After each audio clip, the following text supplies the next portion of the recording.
Hey everybody, I'm just on location again in the Caribbean. No, it's just my monitor. Where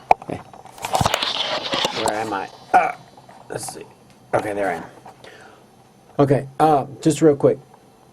This is the next installment of the Jesus Myth exceptions.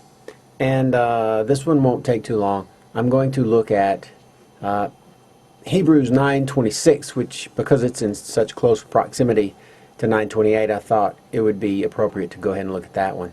Because one could read it and come away with the idea that Jesus was killed in the first century. So I want to go ahead and look at that one. So let's look at it. Okay, I recorded this before, but it was long and drawn out and I didn't like it, so I'm redoing it. What we're going to look at is Hebrews 9:26, and we're going to try and show a little doubt here as to what this section really means. We're going to start off by looking at the New King James translation and how they word it. And then we're going to go look at, say, the New American Standard and see how they word it. If we just read it here, it's talking about the high priests having to offer themselves or offer blood more than once, over and over, never ending. But here the author's contrasting that with Jesus' sacrifice. And he's saying he then would have had to suffer often since the foundation of the world.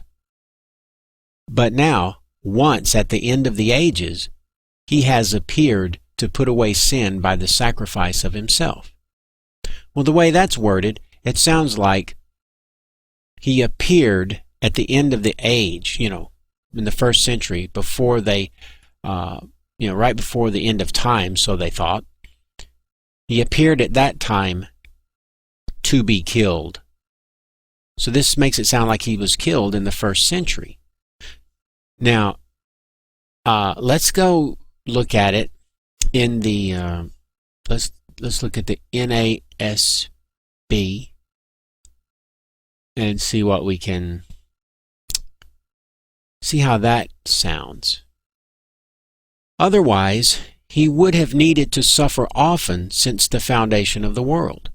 But now, once at the consummation of the ages, or once at the end of the ages, he has been manifested to put away sin by the sacrifice of himself.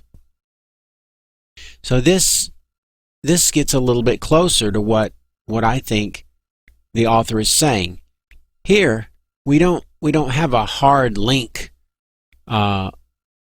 between his appearance and his death.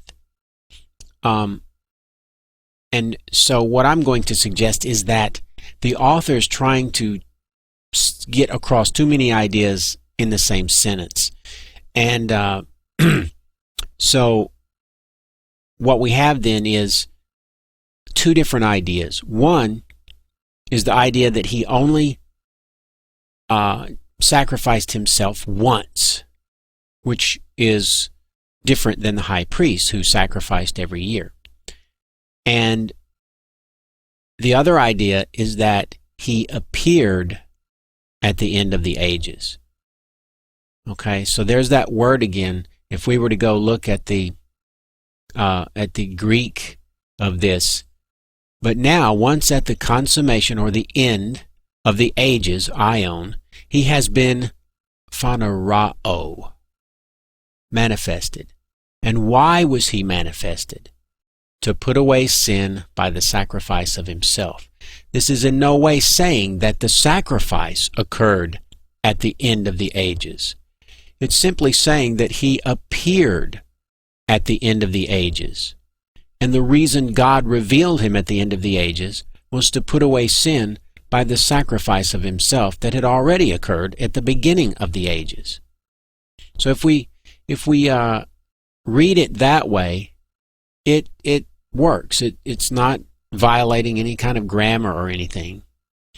And furthermore, you would think the author would have said that You think it would have read something like this if the author meant he was killed at the end of the age. He would have needed to suffer often since the foundation of the world. But now, once at the end of the ages, he has been sacrificed. No, that's not what it says. Once at the end of the ages, he has been manifested, or he has been revealed. Why did God reveal him to mankind at this point in time? To put away sin by the sacrifice he had already made at the beginning of time. Now, in further support of this idea, all we need to do is look at what the author's already told us in this same chapter. If we just go up a few verses, we'll see that the author told us some interesting things.